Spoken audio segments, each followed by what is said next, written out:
तारीख आहे 10 डिसेंबर 2024 आहे। काय काय वापरलेला पुढे या पुढे तर आता सुरुवात आपण या पुढे 6 फुटावर टोकन केलेली आहे थोडी। अच्छा हा मध्ये काय सोयाबीन होतं हा मध्ये अंतर्गत सोयाबीन हा त्याला आपण नंतर वरून टाकतो पेरताना फक्त प्लेन प्रोम हा. प्लेन प्लॅनेटचा हा त्याचा एक डोस घेतलेला आहे हा आणि नंतर ग्रो नायट्रोजनचे 2 स्प्रे बरोबर आहे आणि नंतर ब्लूम आणि फ्रुटरचा स्प्रे। बरोबर आहे। तर काय आळी वगैरे आलती का? आळे आल्याच्या नंतर आपण मार्केटचं हा मार्केट केमिकल केमिकल घेतलं होतं। अच्छा हा 180 दिवसाच्या पुढे झाले तर मित्र हो या ठिकाणी बघा आता हे शेंगा बघा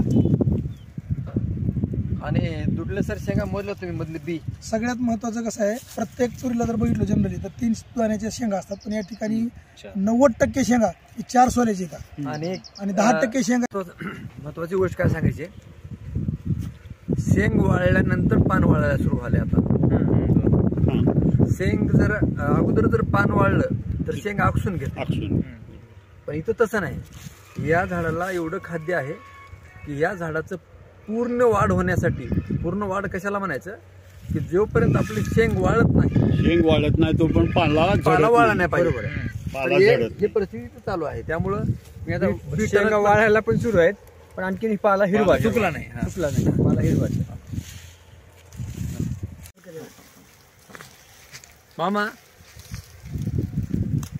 ह्याच्यात शेंड्याचे पण शेंग पकले का नाही पकले ना? अच्छा दाना काय म्हणलोय प्रत्येक म्हणजे तूर तरी एकदम गोल तर आहेच हो. पण प्रत्येक एक साईज आहे बरोबर आहे समान आहे लहान मोठा नाही म्हणजे याचा अर्थ ही परिपक्व व्यवस्थिशीर झालंय बरोबर आहे। एकच झाड आहे बघा।